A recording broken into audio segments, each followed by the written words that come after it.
é uma alteração introduzida por uma emenda à Constituição. Esse é o primeiro aspecto particular deste caso.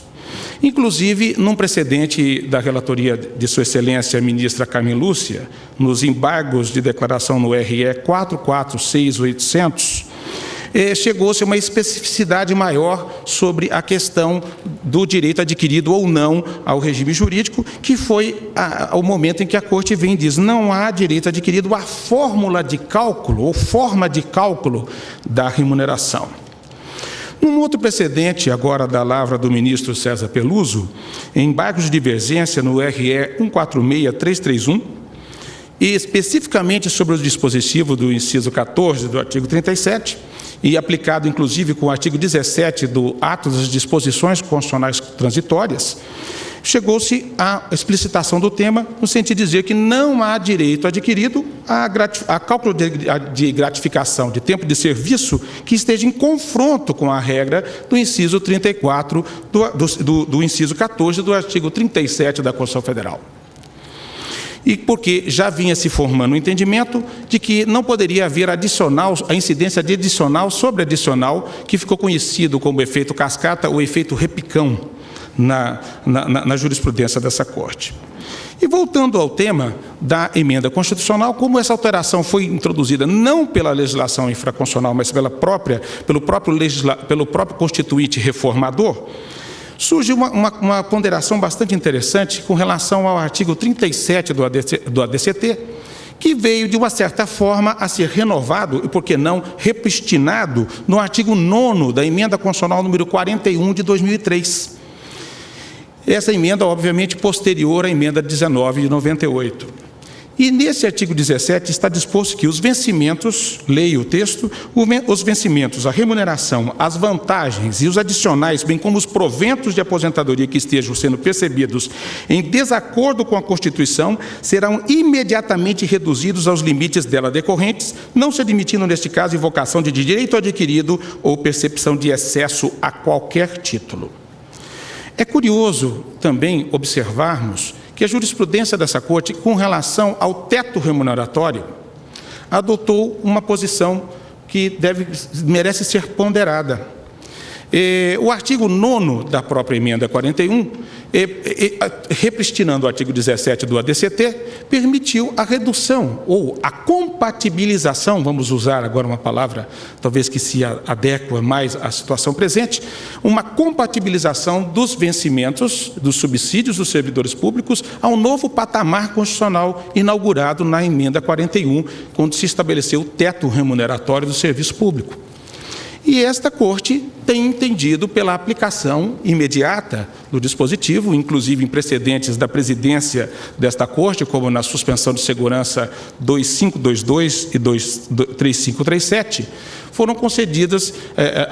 concedido o pedido para suspender e para que sejam reduzidos e adaptados e compatibilizados com a emenda aqueles subsídios e vencimentos que extrapolem o teto constitucional. O grande tema subjacente aqui é exatamente até que ponto podemos considerar o direito adquirido em face de emenda à Constituição. Será que esses direitos pré-existentes ou pré-emendas são absolutos ou são relativos?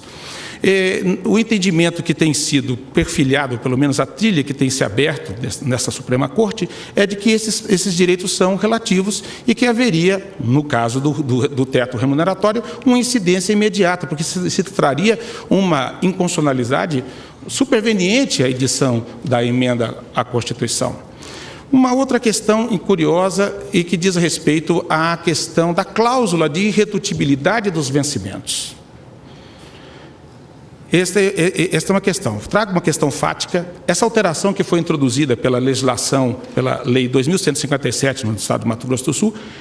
curiosamente, preservou o valor global da remuneração. Mas como esse caso transcende o interesse subjetivo das partes e vai formar um paradigma que orientará ou direcionará a atuação dessa Corte no seu efeito vinculante, na sua eficácia erga omnes, que será atribuída no julgamento proferido nesta sessão plenária, devemos considerar também a situação em que tenha havido algum descenso ou alguma redução. Será que haveria ofensa a esta cláusula constitucional?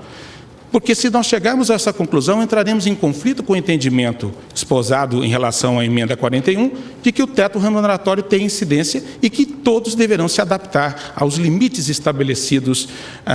no texto constitucional derivado. E, portanto, diante dessas considerações, seguindo a esteira do entendimento desta Corte, já posso dizer consolidado, de que não há direito adquirido ao regime jurídico, nem no que tange à fórmula de cálculo de adicionais, é que o Estado de Mato Grosso do Sul requer seja provido o recurso extraordinário e pacificada esta questão no âmbito desta Suprema Corte. Muito obrigado. Pelo interessado Sind Saúde, Sindicato dos Trabalhadores Públicos da Saúde do Estado de São Paulo, falará o doutor Aparecido Inácio. Senhor Ministro-Presidente, nobres ministros e ministras que compõem este Pretório Excelso, doutor Procurador-Geral da República, minhas cordiais saudações e minha honra estar sustentando hoje pela primeira vez neste Supremo Tribunal Federal. Eu falo em nome de duas entidades de servidores públicos que represento, os trabalhadores públicos da saúde e os trabalhadores públicos da educação do Estado de São Paulo, valorosos servidores públicos que arguíram como amicus curiae a integração sua lide, em razão de que várias apelações cíveis aguardam julgamento no Tribunal de Justiça em São Paulo e os senhores desembargadores alegam que as julgarão quando esta repercussão geral for decidida por este Pretório Excelso. Por isso, repousa sobre meus ombros a responsabilidade do destino de direitos de duas importantes categorias de trabalhadores públicos do Estado de São Paulo. Quero apontar para Vossas Excelências que a questão não se coloca de uma maneira tão simples como, respeitosamente, colocou o douto representante do governo do Mato Grosso. Há, sim, uma similitude, há uma relação entre as questões que ocorrem na política salarial, não apenas do Estado do Mato Grosso do Sul, senhores ministros, mas de quase todos os estados desse país, e que começou a ser tricotada, começou a ser trabalhada no intuito de violar o inciso 10 do artigo 37 da Constituição da República, que este Pretório Excelso fez-se representar, fez-se respeitar através da ADIM 2061, quando declarou a omissão do poder público e instituiu a database dos servidores públicos. Daí em diante, criou-se nos estados, e em São Paulo especialmente, uma política de se conceder inúmeras gratificações sobre as mais variadas roupagens, sobre os mais variados títulos, senhores ministros, no intuito de que, assim o fazendo, o governante não corrija o salário padrão, o salário base ou a remuneração base, como disse, como colocou na lei de 2000 o governo do Mato Grosso. Criou-se assim um olerite dos servidores, senhores ministros, que mais parece uma página da lista telefônica de tantas siglas. E com isso os estados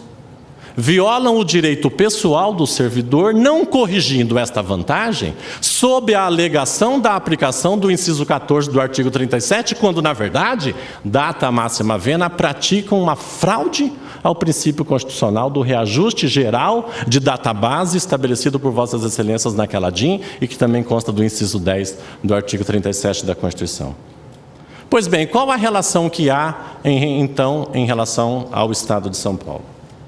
O Estado de São Paulo estabeleceu no artigo 129 da Constituição, da nossa Constituição do Estado, que ao servidor público estadual é assegurado o percebimento de adicional por tempo de serviço, concedido no mínimo por quinquênio e vedada a sua limitação, bem como a sexta parte dos vencimentos integrais. Peço permissão para grifar, chamar a atenção dessa expressão. Veio aí depois a legislação infraconstitucional estadual, a Lei Complementar 700